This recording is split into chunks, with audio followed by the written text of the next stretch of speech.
Uday. India is an old country, but a young nation. And like the young everywhere, we are impatient. I am young, and I too have a dream. तुम ही भविष्य हो मेरे भारत विशाल के। इस मामले में CBI ने 13 साल बाद इस साल फरवरी में हाई कोर्ट के आदेश को सुप्रीम कोर्ट में चुनौती दी थी। इस याचिका पर आज सुनवाई करते हुए सुप्रीम कोर्ट ने हाई कोर्ट के फैसले को बरकरार रखा है। चीफ जस्टिस रंजन गोगोई और जस्टिस के एम जोसेफ की पीठ ने 64 करोड़ के रिश्वत कांड में सीबीआई से कई तीखे सवाल पूछे।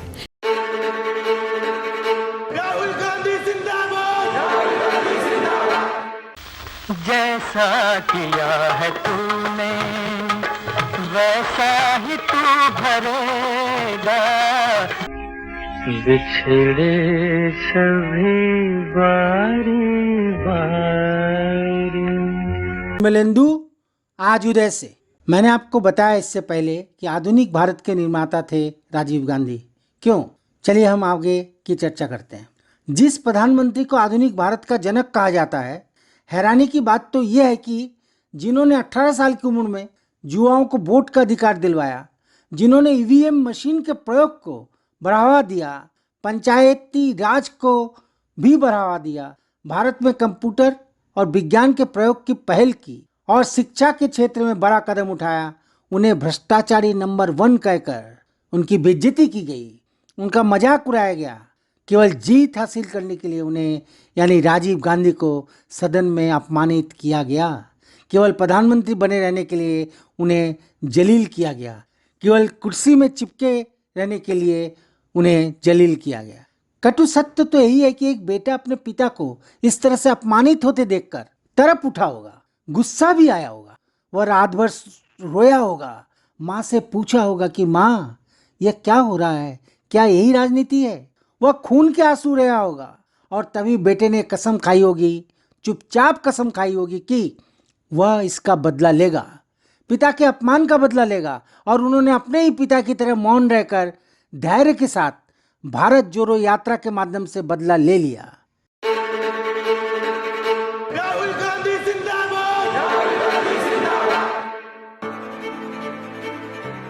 We are working for unity. We are working for peace. I am working for the freedom of my country. Rise, rise. It is for the unity and women's safety. We are working. We are working for harmony, for peace. I am working in this yatra for safety of women and justice for women. नए भारत का एक निर्माण होगा, लोगों में जागृति आएगी, इसीलिए हम इसमें भारत जोड़ो यात्रा में चल रहे हैं। I am working for economical equality. हम इसके लिए चल रहे हैं क्योंकि हम अपने देश को महंगाई मुक्त भारत बनाना चाहते हैं और बेरोजगारी से मुक्ति चाहते हैं। For my people, I am walking in the Bharat Jodo Yatra for Bharat Jodo, Nafrat Jodo. We are working against unemployment. We have to unite and protect the democracy.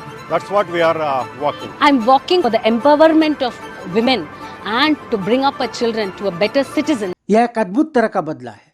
यानी राहुल गांधी को गुस्सा भी आया होगा, न गाली गलौज की, न किसी को भला बुरा कहा, चुपके से बदला ले लिया, प्यार से बदला ले लिया, भावनाओं से बदला ले लिया, लोगों से जुड़कर मोदी सरकार को नकार के बदला ले लिया, जन जन तक पहुंचकर मोदी जी को इस बात का एहसास दिलाकर कि मोदी जी आपने बहुत बड़ी गलती की थी। मोदी जी ने गलती क्या की थी, चलिए ये भी हम आपको बता दें कि बोफोर्स स्कैंडल में अंत में अदालत ने क्या टिप्पणी की थी। क्योंकि बोफोर्स को लेकर ही मोदी जी ने संभवतः राजीव गांधी को भ्रष्टाचारी नंबर 1 कहा था। यह वाकया 14 जुलाई 2017 का है। सीबीआई ने कहा कि सुप्रीम कोर्ट और केंद्र सरकार अगर आदेश दें तो अब फिर से बोफोर्स मामले की जांच शुरू कर सकती है। 2 फरवरी 2018 को सीबीआई ने सर्वोच्च न्यायालय में एक याचिका दाखिल करके दिल्ली हाई कोर्ट के 2005 के फैसले को चुनौती दे दी। लेकिन 1 नवंबर 2018 को सीबीआई द्वारा सर्वोच्च न्यायालय में बोफोर्स घोटाले की जांच फिर से शुरू किए जाने की मांग को शीर्ष अदालत ने यानी सुप्रीम कोर्ट ने खारिज कर दिया। कोर्ट ने कहा कि सीबीआई 13 साल की देरी से अदालत क्यों आई है। इस मामले में सीबीआई ने 13 साल बाद इस साल फरवरी में हाई कोर्ट के आदेश को सुप्रीम कोर्ट में चुनौती दी थी। इस याचिका पर आज सुनवाई करते हुए सुप्रीम कोर्ट ने हाई कोर्ट के फैसले को बरकरार रखा है। चीफ जस्टिस रंजन गोगोई और जस्टिस के एम जोसेफ की पीठ ने 64 करोड़ के रिश्वत कांड में सीबीआई से कई तीखे सवाल पूछे। पीठ ने कहा कि सीबीआई 13 साल की देरी से अदालत क्यों आई। देरी का हवाला देते हुए कोर्ट ने इस याचिका को ही खारिज कर दिया। अब मेरा सवाल यही है कि जब शीर्ष अदालत द्वारा बोफोर्स घोटाले की जांच की मांग 2018 में ही खारिज कर दी गई थी, तो मोदी जी ने 2019 में यानी 1 साल बाद फिर राजीव गांधी को भ्रष्टाचारी नंबर क्यों कहा? किस बेस पर कहा? कहने का उद्देश्य क्या था? इसका मतलब यही हुआ कि उन्होंने सुप्रीम कोर्ट की अवहेलना की। सुप्रीम कोर्ट ने जो जजमेंट दिया उसको उन्होंने नहीं माना। क्या इसके लिए कोई कार्रवाई नहीं होगी कि उन्होंने सुप्रीम कोर्ट की अवहेलना क्यों की? क्या उन्हें ऐसा कहना चाहिए था? उस पद पर बैठे एक व्यक्ति को क्या यह शोभा देता है? मोदी जी ऐसा करके क्या दर्शाना चाहते थे? क्या यह राहुल गांधी के नारे चौकीदार चोर है का जवाब था, या फिर लोकसभा चुनाव में वोट बैंक साधने की कोई नई और कुटिल तरकीब मोदी जी ने इजाद की थी, या फिर विरोधियों को चुप कराने की यह कुटिल चाणक्य नीति थी? हालांकि न केवल सियासी पंडितों ने बल्कि बुद्धिजीवी और वरिष्ठ पत्रकारों ने भी यही कहा कि राजीव गांधी पर निशाना साधकर पीएम मोदी ने कांग्रेस की मजबूत जड़ पर प्रहार किया है, ताकि लोगों के जेहन से राहुल का भूत उतर जाए, क्योंकि उन्हें पता था कि नई पीढ़ी को पता ही नहीं कि राजीव ने देश के लिए क्या किया, और इसी का फायदा उठाने के लिए उन्होंने यानी पीएम साहब ने विरोधियों को भ्रष्टाचारी कहकर अपमानित करने का एक नायाब तरीका ढूंढ निकाला। लेकिन हम सब जानते हैं कि हर क्रिया की एक प्रतिक्रिया होती है। यह गीता की बानी नहीं, जीवन का तजुर्बा है सर, जीवन का तजुर्बा। कर्म का फल देर सवेर मिलता ही है, गलत कर्म और सही कर्म का फल मिलता ही है, क्योंकि राहुल जिस तूफान से लड़कर इस कश्ती को निकाल कर ले आए हैं, हम लाए हैं तूफान से किश्ती निकाल के, वह अद्भुत ही नहीं बेमिसाल और मील का पत्थर साबित हो रहा है। धीरे धीरे हौले हौले इस देश को रखना मेरे बच्चों संभाल के। और इस बार कांग्रेस जिस तरह इस मुद्दे को भारत जोड़ो यात्रा के माध्यम से कैश कर रही है, इसके लिए बीजेपी को भविष्य में नुकसान भी उठाना पड़ सकता है। चलिए थोड़ा जानते हैं कि राजीव गांधी ने अपने कार्यकाल के दौरान कौन कौन से महत्वपूर्ण काम किए। India is an old country, but a young nation. And like the young everywhere, we are impatient. I am young, and I too have a dream. I dream of an India strong, independent, self-reliant, and in the forefront and the front rank of the nations of the world in the service of mankind. I am committed to realizing that dream through dedication, hard work, and the collective determination of our people. आज अगर हम जुआ से पूछते हैं कि vote डालने के लिए अनिवार्य उम्र सीमा क्या है, तो आसानी से बता देगा कि 18 साल। लेकिन हम आपको बता दें कि राजीव गांधी के ज़माने में वोट डालने के लिए उम्र सीमा 21 साल हुआ करती थी। राजीव गांधी ने ही वोटिंग के लिए 21 साल की उम्र घटाकर 18 करने का फैसला किया था। तुम ही भविष्य हो मेरे भारत विशाल के। उनके इस फैसले से ही 5 करोड़ नए युवा वोटर्स बने थे। हालांकि उस दौरान राजीव गांधी के इस फैसले का चहुं ओर विरोध भी हुआ था, लेकिन आज की बात करें तो उनका ये फैसला सही लगता है, क्योंकि 18 साल की उम्र के भारतीय नागरिक को अपना नेता चुनने की आज़ादी राजीव गांधी के कारण मिली थी।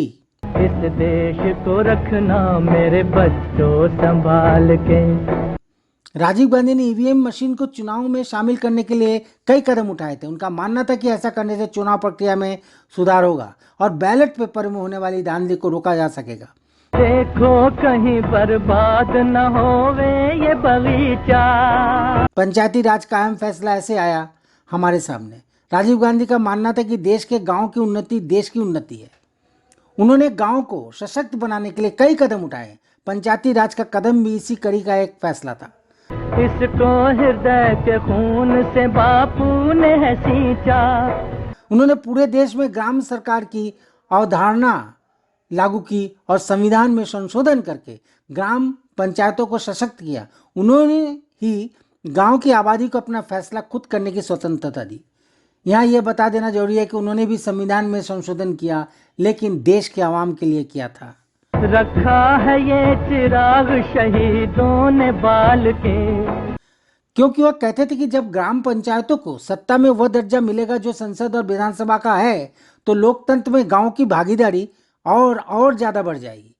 साल 1985 में पंचायती राज अधिनियम के जरिए राजीव गांधी सरकार ने पंचायतों को वित्तीय और राजनीतिक अधिकार भी दिए। इस देश को रखना मेरे बच्चों संभाल के। कंप्यूटर क्रांति की शुरुआत भी उन्होंने ही की थी। भारत में कंप्यूटर और विज्ञान के प्रयोग की पहल उन्होंने ही की थी। हम लाए हैं तूफान से किश्ती निकाल के। आज कंप्यूटर और मोबाइल के बिना जिंदगी की कल्पना करना बहुत मुश्किल काम है। हम ऑफिस में काम कर रहे हो या घर पर कोई प्रोजेक्ट बना रहे हो या वर्क फ्रॉम होम कर रहे हो, क्योंकि अब कंप्यूटर हमारी ज़िंदगी का अभिन्न हिस्सा बन गया है और यह भी राजीव गांधी की ही देन है। इस देश को रखना मेरे बच्चों संभाल के। अब जरा जुआ सोचे कि अगर यह नहीं होता तो हमारा काम इतना आसान नहीं होता और छोटे छोटे काम के लिए हमें घंटों इंतजार करना पड़ता। कंप्यूटर का भारत में प्रसार करने का श्रेय भी राजीव गांधी को ही जाता है। दुनिया के दाव पेच से रखना न वास्ता। दरअसल राजीव गांधी का मानना यह था कि युवा पीढ़ी कंप्यूटर विज्ञान के माध्यम से ही आगे बढ़ सकते हैं, जीवन में कुछ कर सकते हैं। राजीव गांधी जब पीएम थे तो उन्होंने विज्ञान और टेक्नोलॉजी के लिए सरकारी बजट को बढ़ाया और यह पहल की गई कि हर देशवासी कंप्यूटर का प्रयोग कर सके, आसानी से कर सके। मंजिल तुम्हारी दूर है, लंबा है रास्ता। बता दें कि दुनिया को पहला कंप्यूटर 1940 के आखिरी में मिला था, लेकिन भारत ने पहली बार कंप्यूटर 1956 में खरीदा था। कंप्यूटर का नाम HEC-2M था और उस समय इसकी कीमत थी 10 लाख रुपए। भटका न दे कोई तुम्हें धोखे में डाल के। इसीलिए भारत में यह देर से आया, क्योंकि भारत का 1956 में उतना विकास नहीं हो पाया था। दरिद्रता चारों ओर छाई हुई थी, बेरोजगारी बढ़ चुकी थी और देश आज़ाद हुए केवल 9 साल ही हुए थे। लेकिन हाँ, विकास धीरे धीरे जरूर होना शुरू हो गया था, जिसे सजाया संवारा आगे बढ़ाया हमारे पूर्व पुरुषों ने, हमारे देश के पूर्व प्रधानमंत्रियों ने, वैज्ञानिकों ने, बड़े छोटे बिजनेसमैन और देश के विकासशील और महत्वपूर्ण लोगों ने। इस देश को रखना मेरे बच्चों संभाल के। इसके बाद राजीव गांधी ने शिक्षा के क्षेत्र में भी एक बड़ा कदम उठाया। हम सब जानते हैं कि शिक्षा किसी भी इंसान को समाज में सभ्यता से जीने को वजूद देती है। अगर हमने अच्छी पढ़ाई की है तो दुनिया में अच्छे ढंग से जीने के लिए हमें कड़ी मशक्कत करनी होगी। एटम बमों के जोर पे ऐठी है ये दुनिया। दरअसल राजीव गांधी जब पीएम थे तो उन्होंने शिक्षा के क्षेत्र में ऐसा ही एक प्रभावी कदम उठाया था।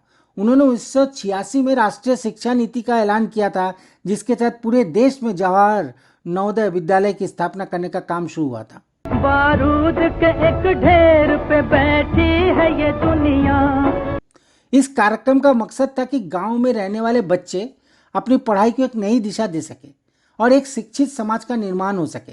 बता दें कि देश के अंदर हर राज्य में कई जवाहर नवोदय विद्यालय हैं, जहां से पढ़कर ग्रामीण परिवेश के बच्चे पूरे देश में अपनी सफलता सिद्ध कर रहे हैं, सफलता का झंडा गाड़ रहे हैं। तुम हर कदम उठाना जरा देखभाल के। इसके साथ ही उन्होंने एक और बड़ी क्रांति की। चीन के साथ बेहतर संबंध बना करके उन्होंने एक और बड़ी क्रांति की। दरअसल हम सब जानते हैं कि चीन और भारत के बीच 1962 में युद्ध हुआ था, जिसके बाद से भारत और चीन के बीच संबंध बहुत मधुर नहीं थे। 1988 में पीएम रहने के दौरान राजीव गांधी ने चीन की यात्रा की और भारत चीन संबंधों को सामान्य करने की बेहतरीन कोशिश की और उस कोशिश में कामयाब भी रहे वो। इस देश को रखना मेरे बच्चों संभाल के। इस टेंशन को सामान्य स्थिति में लाने के लिए दोनों देशों के बीच जो सीमा विवाद चल रहा था, उसको लेकर राजीव के कार्यकाल में एक ज्वाइंट वर्किंग कमेटी बनाई गई थी, जिससे कि दोनों देशों के बीच शांति बनी रहे। राजीव गांधी का यह कदम उस दौरान बहुत महत्वपूर्ण फैसला माना इसलिए गया था क्योंकि किसी देश का युद्ध के बाद दौरा करना एक साहसिक और शांति की स्थापना करने वाला कदम माना जाता है और माना जाता रहेगा। आराम की तुम भूल भुलैया में न भूलो। केवल यही नहीं, दूरसंचार क्रांति के जनक भी राजीव गांधी ही थे। वो राजीव गांधी ही थे जो भारत में दूरसंचार क्रांति लेकर आए, सच तो यह है कि आज जिस डिजिटल इंडिया की चर्चा चौं ओर हो रही है, उसकी संकल्पना राजीव गांधी अपने जमाने में कर चुके थे, जिसकी वाहवाही बीजेपी सरकार लूटती है। जिस डिजिटल इंडिया की तारीफ पीएम मोदी वक्त करते हैं, उन्हें यह जानकारी होनी चाहिए कि यह भी राजीव गांधी की ही देन है। सपनों के हिंडोलों पे मगन हो के न झूलो। दरअसल आज के युवाओं को यह पता ही नहीं है कि राजीव गांधी को डिजिटल इंडिया का आर्किटेक्ट और सूचना तकनीक और दूरसंचार क्रांति का जनक भी कहा जाता है। राजीव गांधी की पहल पर ही अगस्त 1984 में भारतीय दूरसंचार नेटवर्क की स्थापना के लिए centre for development of telematics की स्थापना हुई थी। आराम की तुम भूल भुलैया में न भूलो। और इसी पहल के कारण ही, जी हाँ, इसी पहल के कारण ही शहर से लेकर गांव तक दूरसंचार का जाल बिछना शुरू हुआ था। जगह जगह पीसीओ खुलने लगे थे, जिससे गांव की जनता भी संचार के मामले में देश दुनिया से जुड़ सकी। सपनों के हिंडोलों पे मगन हो के न झूलो। फिर 1986 में राजीव की पहले से ही MTNL की स्थापना हुई, जिससे दूरसंचार क्षेत्र में और प्रगति और हर घर में टेलीफोन पहुंच गया। हाँ, एक महत्वपूर्ण बात यह है कि उस समय जिसके घर में टेलीफोन हो और जिसके पास बजाज का स्कूटर हो, उसे उस इलाके का अमीर आदमी माना जाता था। अब वक्त आ गया मेरे हंसते हुए फूलों। हैरानी की बात तो यह है कि इतना सब कुछ करने के बाद भी यदि कोई इस व्यक्ति को जलील करने की कोशिश करेगा, खासकर उसके अपनों के सामने, खासकर उनके बेटे के सामने, तो उस बेटे पर क्या गुजरती होगी यह तो वही बेटा जानता है। राहुल भी आज उसी का दर्द समेटे हुए भारत जोड़ो यात्रा के माध्यम से प्रधानमंत्री को जैसा किया है, उन्होंने उसी रूप में जवाब दे रहे हैं। जैसा किया है तूने वैसा ही तू भरेगा। वह काली रात थी 21 मई 1991 की दर्दनाक मौत। जो भी वहां उस कार्यक्रम में मौजूद थे, उनकी आत्मा दहल उठी थी। राजीव गांधी तमिलनाडु में चुनावी रैली को संबोधित करने पहुंचे तो मंच की ओर आती एक महिला आत्मघाती हमलावर ने उन्हें माला पहनाने की कोशिश की। जैसे ही महिला हमलावर ने उन्हें माला पहनाई और पैर छूने के लिए झुकी, उसने अपने कमर पर बंधे बम का बटन दबा दिया। इस धमाके में राजीव गांधी की दर्दनाक मौत हो गई। उनके साथ ही 16 और लोगों की मौत हो गई। बिछड़े सभी बारी बारी। तो आज बस इतना ही। यदि यह प्रयास ठीक लगा हो तो कृपया सब्सक्राइब जरूर करें, जरूर सब्सक्राइब करें और ज़्यादा से ज़्यादा शेयर करें। समय मिल जाए तो कमेंट भी कर दें प्लीज़। प्रणाम।